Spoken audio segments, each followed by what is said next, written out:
Salamullahi alaikum warahmatuhu wabarakatuh. Alhamdulillahi wa kafa. Wassalatu wassalamu ala nabiyyina al-mustafa wa ala alihi wa sahbihi wa man sara ala nahjihi wa iktafa. Saudaraku yang dimuliakan Allah subhanahu wa ta'ala. Sahabat yang mulia Abu Hurairah radhiyallahu ta'ala anhu meriwayatkan bahwasanya Rasulullah SAW mengisahkan tentang Ibrahim alaihissalam, Khalilullah, kekasih Allah subhanahu wa ta'ala, Nabi Ibrahim alaihissalam, tentang kejadian yang akan beliau alami kelak di akhirat. Yalqa Ibrahimu abahu Azar. Kelak, ya, di hari kiamat kelak, yalqa Ibrahimu abahu Azar yaumal qiyamah. Ibrahim alaihissalam akan bertemu dengan bapaknya yang bernama Azar di hari akhirat kelak. Wa ala wajhi Azar qataratun wa ghabaratun. Ketika itu Azar dalam kondisi yang sangat mengenaskan. Mukanya sangat hitam, berdebu, benar-benar dihinakan oleh Allah Subhanahu wa taala. Namun Ibrahim alaihissalam mengenali dia adalah bapaknya.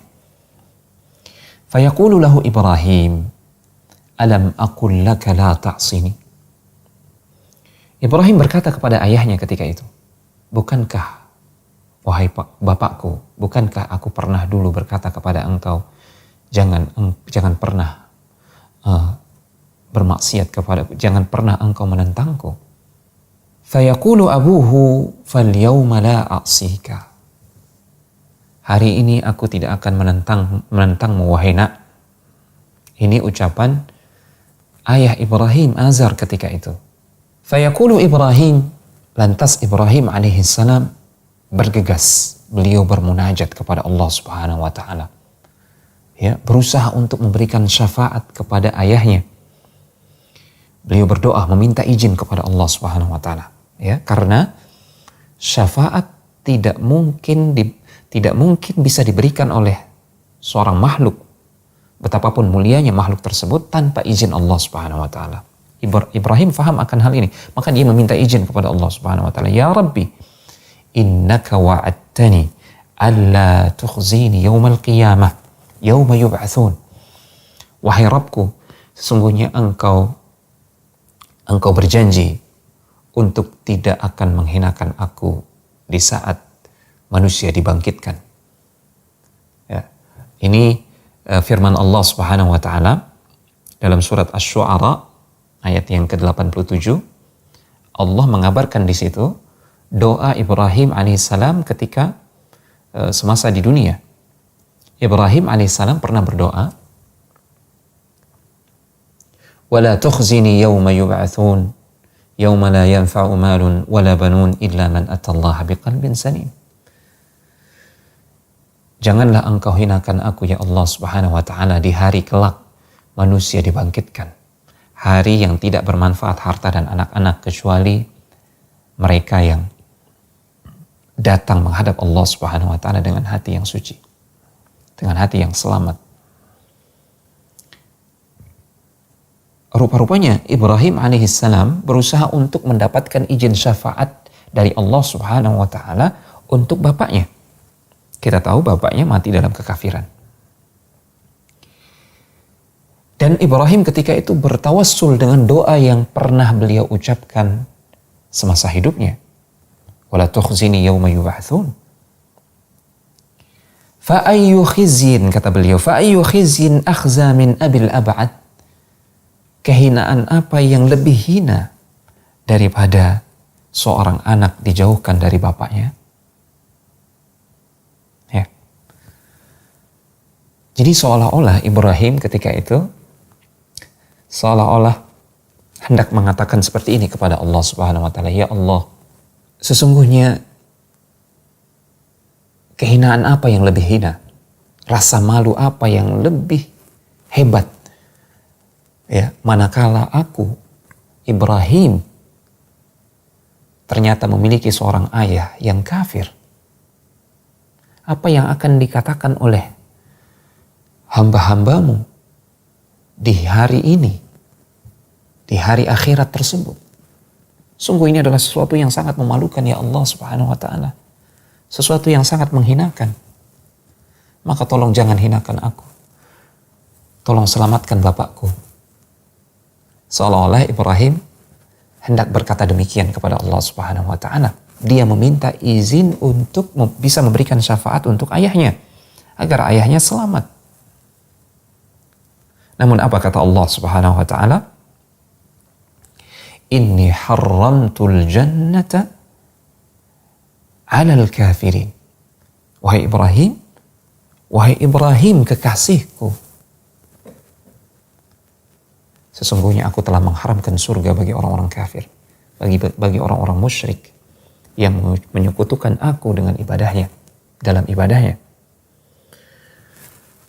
Tidak ada ampun bagi ayah Ibrahim alaihissalam, padahal kita tahu kedudukan Ibrahim yang sangat mulia di sisi Allah Subhanahu wa ta'ala. Ternyata Allah tidak memberikan izin syafaat bagi Ibrahim untuk ayahnya. Kemudian dikatakan kepada Ibrahim alaihissalam, ya Ibrahim, ma tahta rijlaik. Wahai Ibrahim, lihatlah di bawah apa yang ada di bawah kakimu. Pandanglah ke bawah. Fayanzur. Kemudian Ibrahim ketika itu melihat ke bawah. Fa idza huwa bidhikhin multatakhin. Ya. Maka dia melihat ayahnya benar-benar dihinakan oleh Allah Subhanahu wa ta'ala, dirubah bentuknya seperti anjing hutan yang sangat hina. Kemudian dia dicampakkan ke dalam neraka, waliyadzubillah. Hadis ini sahih diriwayatkan oleh Imam Al-Bukhari. Saudaraku yang dimuliakan Allah Subhanahu wa ta'ala, kisah ini memberikan pelajaran yang sangat berharga bagi kita. Bahwasanya yang pertama, asy-syafa'atu milkun lillahi wahdah. Allah Subhanahu wa ta'ala menegaskan hal ini, bahwasanya syafaat itu hak murni Allah Subhanahu wa ta'ala. Tidak ada makhluk manapun, betapapun mulianya makhluk tersebut, yang bisa memberikan syafaat tanpa izin Allah Subhanahu wa ta'ala. Termasuk Ibrahim alaihissalam. Tidak bisa. Karena syafaat bukan milik siapa-siapa, milik Allah semata. Allah menegaskan hal ini dalam Al-Quran. Qul lillahi syafa'atu jami'a. Katakanlah wahai Muhammad SAW, katakanlah bahwasanya syafaat itu hanya milik Allah semata. Bahkan Rasulullah SAW dikisahkan dalam hadis syafaat yang panjang, beliau ketika hendak memberikan syafaat, apa yang pertama kali beliau lakukan? Beliau meminta izin terlebih dahulu kepada Allah Subhanahu wa ta'ala. Beliau bersujud di hadapan Allah di bawah arasy dengan sujud yang sangat lama. Beliau membaca pujian-pujian dan doa yang diilhamkan oleh Allah kepada beliau ketika itu. Dan beliau tidak mengangkat kepalanya dari sujud kecuali setelah Allah mengatakan kepada beliau, ya Muhammad irfa' ra'sak wasal tu'ta washfa' tushaffa. Wahai Muhammad, angkatlah kepalamu, mintalah engkau akan dikabulkan, berikanlah syafaat, engkau sudah diberikan izin untuk memberikan syafaat. Baru kemudian Rasulullah SAW memberikan syafaat untuk umatnya. Kemudian disebutkan dalam hadis tersebut, Rasulullah bolak-balik untuk kembali meminta izin kepada Allah Subhanahu wa ta'ala agar kembali diberikan izin memberikan syafaat, tambahan syafaat. Bolak-balik disebutkan dalam hadis tersebut. Ini menunjukkan bahwasanya syafaat itu hanya hak Allah semata. Dan syafaat tidak bisa terwujud kecuali atas izin Allah dan kepada siapa yang diridhoi oleh Allah Subhanahu wa ta'ala. Allah menegaskan dalam Al-Quran dalam surat An-Najm ayat yang ke-26, wa kam min malakin fis samawati la tughni syafa'atuhum syai'a illa min ba'di an ya'dhana Allahu liman yasha'u wa yarda. Betapa banyak malaikat yang ada di langit, malaikat-malaikat yang tinggi, yang mulia yang di langit. Ya, Allah mengkhususkan penyebutan yang di langit di sini yang untuk menunjukkan kemuliaan mereka. Malaikat-malaikat yang tinggi, yang mulia itu saja, ya, tidak bermanfaat syafaat mereka. Sedikit pun tidak akan memberikan manfaat. Ya, apalagi orang-orang yang derajatnya jauh di bawah para malaikat tersebut. Kecuali setelah ada izin dari Allah Subhanahu wa ta'ala, ini yang pertama. Setelah ada izin dari Allah, ya, kepada pemberi syafaat tersebut untuk memberikan syafaat liman yasha'u wa yarda.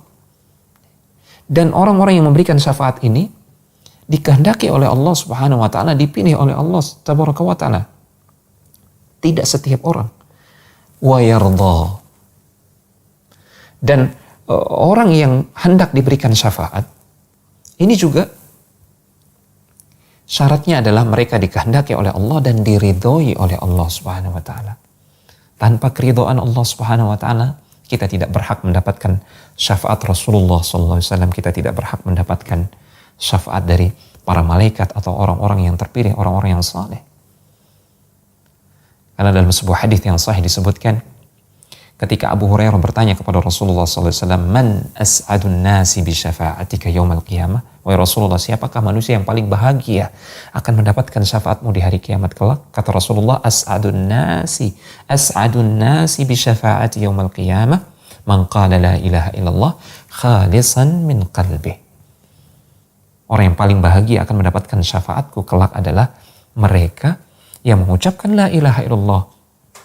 Ya, tentu saja dia mengucapkannya dengan pemahaman tentang syarat-syarat la ilaha illallah. Dia faham apa yang bisa membatalkan la ilaha illallah sehingga dia bisa menghindarinya. Dia faham konsekuensi dari la ilaha illallah sehingga dia mengamalkannya. Dan dia mengucapkannya dengan tulus, dengan ikhlas. Inilah yang akan mendapatkan syafaat. Yang berarti mereka adalah orang-orang yang diridhoi oleh Allah Subhanahu wa taala. Orang yang melakukan kesyirikan, orang yang beribadah kepada selain Allah di samping dia beribadah kepada Allah, orang yang bergantung kepada selain Allah, dia meminta kepada selain Allah, ya, dia mencintai atau takut kepada selain Allah sebagaimana dia cinta kepada Allah dan takut kepada Allah, maka orang-orang yang seperti ini tidak akan mendapatkan keridhaan Allah, yang berarti dia tidak akan berhak mendapatkan syafaat dari Rasulullah sallallahu alaihi wasallam. Semoga bermanfaat. Wassalamualaikum warahmatullahi wabarakatuh.